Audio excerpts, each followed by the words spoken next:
बाग block मुख्यालय में बहुउद्देशीय शिविर और जनता दरबार का आयोजन किया गया। कार्यक्रम में जिला प्रभारी मंत्री डॉक्टर धन सिंह रावत ने शिरकत की और ग्रामीणों की समस्याओं को सुना। जनता दरबार में बड़ी संख्या में लोग पहुंचे और सड़क, स्वास्थ्य, शिक्षा और पेयजल जैसी मूलभूत सुविधाओं से जुड़ी समस्याएं मंत्री के सामने रखी। मंत्री ने संबंधित विभाग के अधिकारियों को तत्काल कार्रवाई के निर्देश दिए। उन्होंने साफ कहा कि जन समस्याओं का समाधान सरकार की सर्वोच्च प्राथमिकता है और योजनाओं का लाभ अंतिम व्यक्ति तक पहुंचाना सरकार की जिम्मेदारी है।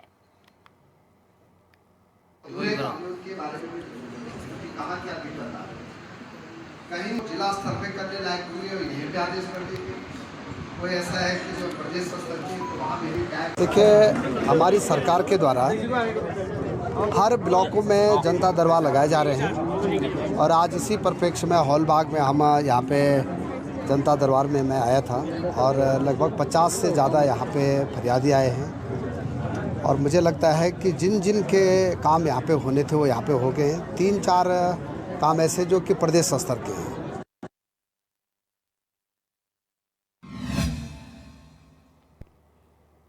देहरादून में प्रस्तावित एलिवेटेड रोड की भूमि हस्तांतरण की प्रक्रिया जिला प्रशासन ने शुरू कर दी है, जिसके तहत बिंदाल और स्पना के किनारे ध्वस्त किए जाने वाले स्थानों पर मार्किंग की जा रही है। इसके लिए कलेक्ट्रेट स्थित आपदा प्रबंधन कक्ष में कॉमन वर्किंग एरिया बनाया गया है। जिलाधिकारी सवीन बंसल ने जानकारी देते हुए बताया कि ये योजना मुख्यमंत्री धामी की महत्वाकांक्षी परियोजना है।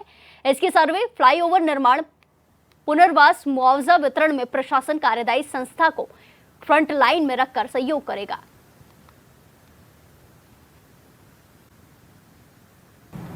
देखिए, जो लैंड एक्विजिशन प्रोसेस है उसकी निर्धारित प्रक्रिया है as per land acquisition act, तो उसके अनुसार एडमिनिस्ट्रेशन के द्वारा वो कार्रवाई गतिमान है और बाकी जो सर्वे है वो पीडब्ल्यूडी विभाग द्वारा किया जा रहा है। उनको जो रिकॉर्ड्स और नक्शे साइट पर चाहिए होते हैं उसमें जो हमारे रेवेन्यू ग्राउंड टीम है वो उनके साथ कोऑर्डिनेट कर रही है और इसमें अभी हमारा धारा 4 का नोटिफिकेशन हो चुका है। सोशल इम्पैक्ट असेसमेंट गतिमान है जिसमें प्रोजेक्ट अफेक्टेड फैमिलीज़ के कंसर्न्स और उनकी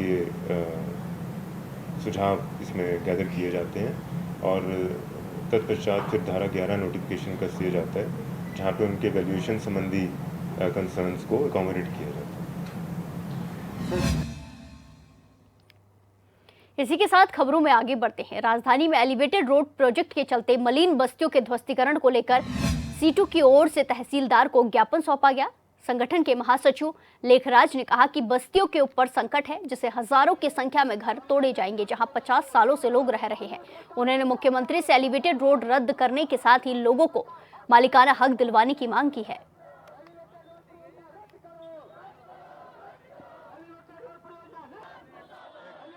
हमारे देखो पसीना कितनी चू रही है, तड़प रही हूँ ना। यही समस्या है कि देखो हमें 30-40 साल हो गए नदी के किनारे, नदी से खरोर के हमने अपना घर बनाया। बच्चे देखो काला भी हमारा हो गया है उससे चलाते चलाते। ये देखो हाथ भी देखो पानी में, कंधे में हाथ अच्छे। ये समस्या है कि हमने बहुत खून पसीने से बनाए हैं। इंदिरा गांधी की बसाई हुआ हमारी मलिन बस्तियाँ है, तो ये मोदी सरकार को क्यों हमें उठा रहा है? हमें उठाना चाहिए। कांग्रेस उठाएगा तो हम उठेंगे, नहीं उठाएगा तो हम नहीं उठेंगे। पुस्तक दी धामी मोदी के कहने से हम घर नहीं उठाएंगे, चाहे हम मर जाएंगे चाहे मिट जाएंगे।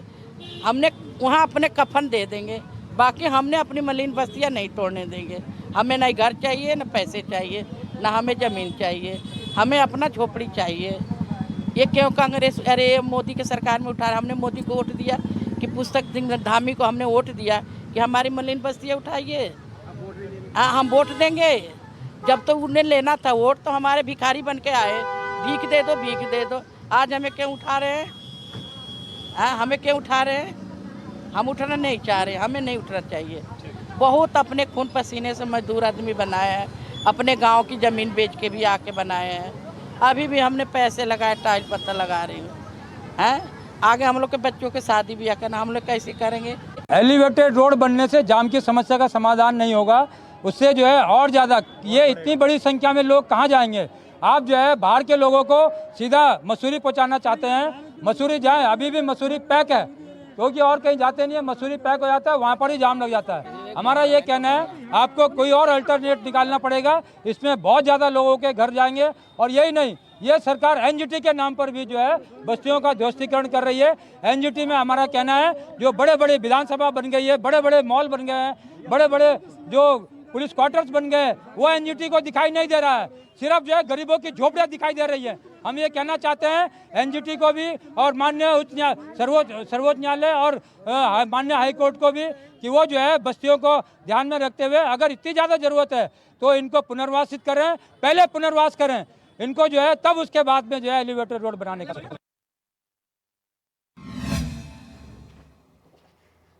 राजधानी देहरादून में आए दिन कई निर्माण कार्यों के चलते शहर की मुख्य सड़कें और अंदरूनी मार्गों की स्थिति बेहद खराब हो गई है, जिसके चलते आवागमन करने वाले राहगीरों को काफी परेशानियों का सामना करना पड़ रहा है। कहीं पर सिविल लाइन का कार के चलते सड़कें खोदी गई है तो कहीं पाइपलाइन बिछाने को लेकर ऐसे में आम जनता इन कामों के जल्द पूरा होने की उम्मीद लगाई बैठी है।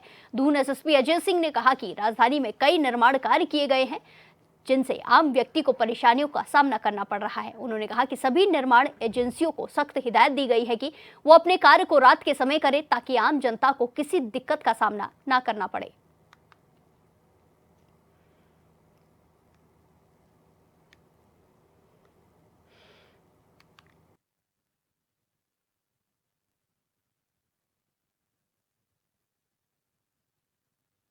देखिए जो सिटी में जो निर्माण चल रहा है, चाहे विभिन्न कार्यदायी संस्था है, चूँकि वो निर्माण भी कहीं ना कहीं पब्लिक कन्वीनियंस के लिए बहुत ज़रूरी है, चाहे वो गैस की पाइपलाइन हो, चाहे सीवर लाइन हो, चाहे बिजली के कार्य होते हैं, तो पब्लिक कन्वीनियंस के लिए भी वो चीज़ें आगे सहूलियत के लिए। बट जैसा देख रहे हैं आप, आने वाला समय रेनी सीजन है और फिर बरसात होने के बाद बहुत सारे निर्माण कार्य नहीं हो पाते हैं। इसको देखते हुए थोड़ी असुविधा है और ये निर्माण काम हो रहे हैं, जैसे ट्रैफिक और यातायात में भी बाधित होता है, आम जन को भी दिक्कत आती है। कोशिश ये रहती है कि काम रात्रि में ज़्यादा से ज़्यादा हो जाए जब ट्रैफिक का कम दबाव होता है। बट अभी जैसा मानसून सीजन भी आने वाला है तो थोड़ा काम को जल्दी निपट जाए, जिससे कि आगे पब्लिक को कन्वीनियंस भी हो और यहाँ पर ट्रैफिक व्यवस्था भी बनी रहे। तो लगातार समन्वय बना हुआ है कि इनकन्वीनियंस कम हो और काम भी जो है, जो सरकारी काम है वो भी समय से पूर्ण हो जाए। आदि कैलाश यात्रा मार्ग पर एलागाड़ के पास वाली पहाड़ी से भारी भूस्खलन के चलते यात्रा मार्ग पूरी तरह से बंद हो गया, जिसके कारण दोनों तरफ सैकड़ों की तादाद में यात्री और स्थानीय लोग फंस गए। हालांकि मौके पर बीआरओ की टीम सड़क खोलने के लिए काम में लगातार जुटी हुई है।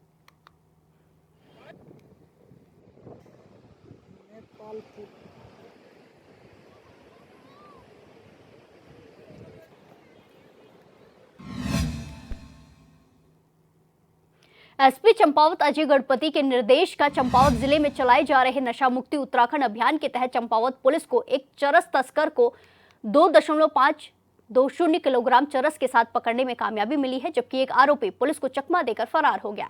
एसपी चंपावत अजय गणपति ने प्रेस कॉन्फ्रेंस कर बताया कि 19 मई को चंपावत जिले के पाटी थाना क्षेत्र में पाटी पुलिस और एसओजी टीम के द्वारा संयुक्त रूप से चेकिंग अभियान चलाया जा रहा था। इस दौरान लोहाघाट रोड में किमाड़ी धार मोड़ के पास पुलिस को एक अपाची बाइक में 2 युवक आते हुए नजर आए। चेकिंग में उनके पास से चरस बरामद हुई।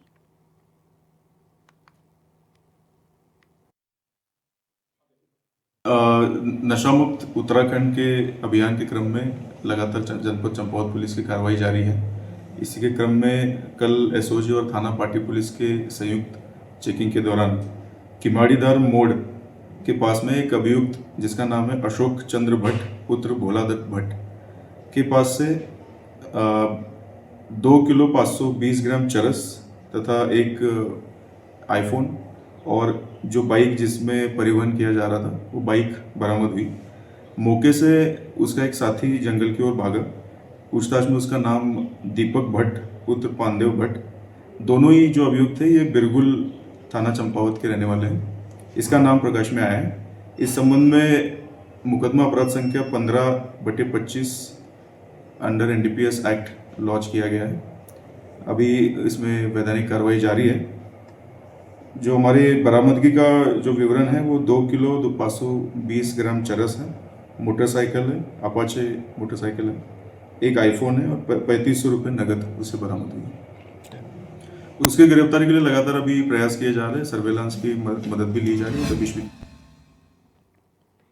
इसी के साथ खबरों में आगे बढ़ते हैं। हरिद्वार के कनखल इलाके में 2 छात्र बदमाशों ने पीएनबी के एटीएम को गैस कटर से काटने की कोशिश की, लेकिन गश्त कर रही कनखल पुलिस की सतर्कता ने इस लूट को नाकाम कर दिया। घटना बीती रात करीब 2:35 की है, जब कनखल पुलिस की टीम देश रक्षक से दातूबाग की ओर गश्त कर रही थी। तभी पीएनबी बैंक के जगजीतपुर ब्रांच के सामने एक युवक को भागते देखा गया। वहीं एटीएम के बाहर खड़ी एक संदिग्ध कार ने पुलिस को शक जता दिया और गहरा कर दिया। जब टीम ने पास जाकर देखा तो एटीएम का शटर बंद था, लेकिन अंदर से आवाजें साफ सुनाई दे रही थी। पुलिस ने तुरंत कार्रवाई करते हुए एटीएम का शटर बाहर से लॉक कर दिया और अन्य पुलिस बल के मौके पर पहुंचने के बाद जब शटर को खोला गया तो अंदर 2 युवक एटीएम को गैस कटर से काटते हुए नजर आ रहे थे। एटीएम मशीन आधी जल चुकी थी और पूरा कैबिन धुएं से भरा हुआ था। गिरफ्तार आरोपियों की पहचान हरियाणा निवासी कार्तिक राणा और धीरज के रूप में हुई है।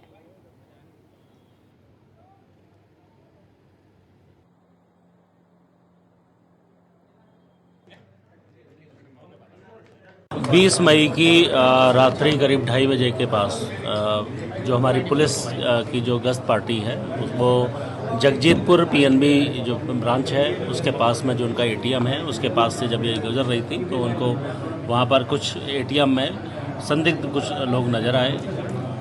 पार्टी द्वारा तत्काल उसको कॉर्डन ऑफ करके अन्य पुलिस बल को बुलाया गया। इस क्रम में उनको एटीएम को उसका शटर बंद करके उसे तब तक रोका गया। उसके बाद जब उनको पकड़ने की कोशिश की गई उनके साथ उन्होंने पुलिस के साथ गुत्थम गुत्था भागने का प्रयास किया। तत्काल पुलिस ने प्रभावी कार्रवाई करते हुए 2 लोगों को इसमें पकड़ा है जो एटीएम काटने की मशीन के साथ वहां घुसे थे और काफ़ी हद तक एटीएम काट लिया था। एटीएम में 25 लाख रुपए के आसपास उस समय पड़ा था जो पुलिस की टीम की सतर्कता की वजह से बच गया है। और पुलिस की जो टीम है पुलिस टीम द्वारा 2 लोगों को इसमें पकड़ा गया है और दोनों के खिलाफ अभियोग पंजीकृत करके आज न्यायिक अभिरक्षा में भेजा जाएगा। इसके पीछे और कौन कौन लोग शामिल हैं या पूर्व में भी अगर इस तरीके की घटनाएं इन्होंने कहाँ करी हैं इसके बारे में भी अभी हम लोग पता लगा रहे हैं। पूर्व के इनके आपराधिक इतिहास के बारे में जानकारी की जा रही है और इनके खिलाफ जो भी सख्त से सख्त कार्रवाई होगी वो अमल में लाई। ऑल इंडिया ट्रेड यूनियन के बुलावे पर मजदूर संगठनों की कई मांगों को लेकर उत्तरकाशी की आशाओं भोजन माताओं ने विशाल रैली निकालकर जिलाधिकारी कार्यालय पर नारेबाजी कर पीएम के नाम ज्ञापन सौंपा। मजदूर संगठन से जुड़े लोगों का कहना है कि केंद्र और राज्य सरकार लगातार नए नए कानून बनाकर मजदूरों का उत्पीड़न कर रही है। अगर सरकार उनकी मांगों को पूरा नहीं करती है तो भविष्य में बड़ा आंदोलन किया जाएगा।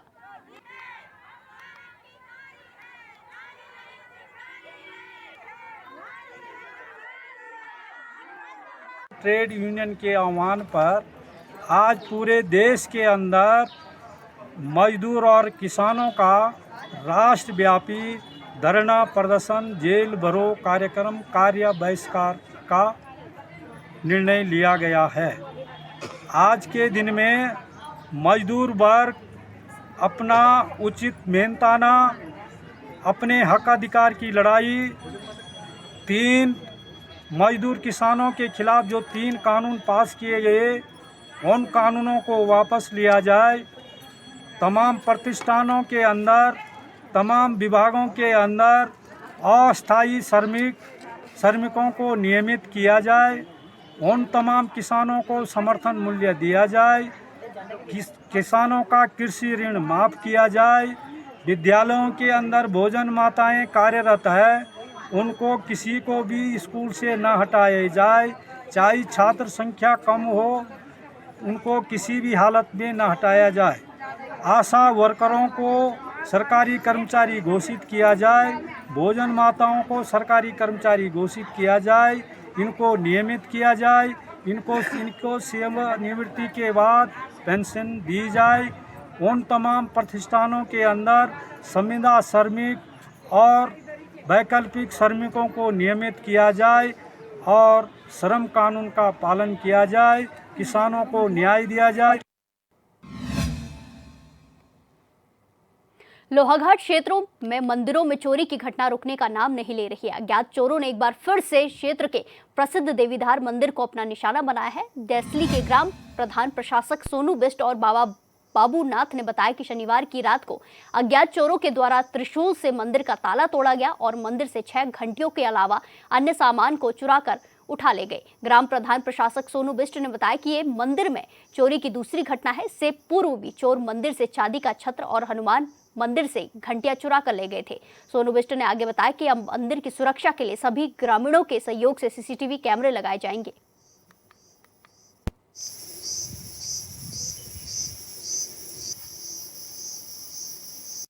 ये चोरी की घटना हुई है देवीधार में। वहाँ जाके देखा तो वहाँ पे ताला तोड़ा गया था और वहाँ पे लगभग 5-6 घंटियाँ भी चोरी हुई हैं। और इससे पहले भी एक बार वहाँ पे चांदी का छत्र जो है चोरी हो चुका है और हनुमान मंदिर में भी एक घंटी चोरी हो चुकी है। कल हमने उसमें एसओ साहब को एक एफआईआर उसमें लिखित में एक एफआईआर दी है और पुलिस का कहना है कि उसमें जो है उचित कार्रवाई की जाएगी।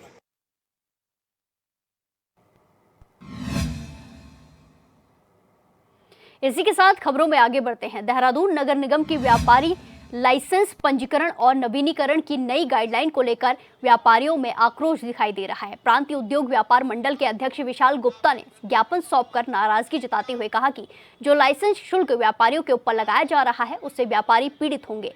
उन्होंने नगर आयुक्त नमामि बंसल और महापौर सौरभ थपलियाल से इसको वापस लेने की मांग की है। वहीं व्यापारी लाइसेंसिंग पर नगर आयुक्त नमामि बंसल का कहना है कि लाइसेंसिंग नगर निगम का एक अहम हिस्सा है और 1998 से उसमें कोई भी दोहरा नहीं हुआ है। उन्होंने कहा कि इसमें व्यापार मंडल से सुझाव लिए जाने के बाद ही नोटिफिकेशन जारी किए जाएंगे।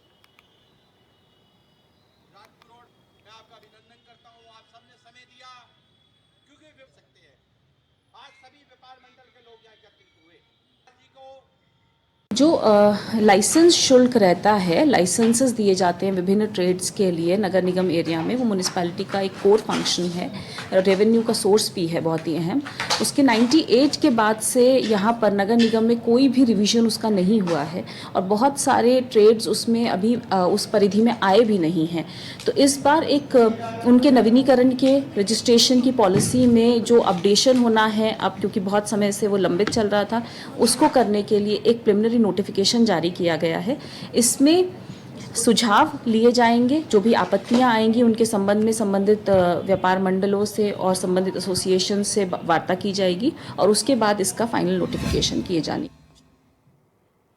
देहरादून के वार्डों में सुरक्षा के मद्देनजर नगर निगम की ओर से हर वार्ड के लिए 5 लाख रुपए की धनराशि तय की गई है। जानकारी देते हुए नगर आयुक्त नमामि बंसल ने बताया कि दून महापौर के नेतृत्व में इसके लिए टेंडर निकाले जा रहे हैं। उन्होंने कहा कि सीसीटीवी से कई सार्वजनिक क्षेत्रों में सुरक्षा की दृष्टि से शिकायतों में कमी आ पाएगी। सीसीटीवी के लिए भी टेंडर फ्लोट किया गया है। इसको माननीय मेयर सबके निधि से उनके द्वारा स्वीकृत किया गया है और इसमें प्रत्येक वार्ड में 5 लाख तक की धनराशि के सीसीटीवी कैमरे लगाए जाने का प्रस्ताव है, जिससे कि सुरक्षा की दृष्टि से विभिन्न सार्वजनिक क्षेत्रों में सीसीटीवी इंस्टॉल करे जा सकें, ताकि किसी भी लॉ एंड ऑर्डर संबंधी या सुरक्षा के संबंधी शिकायतों में कमी की स्थिति आए।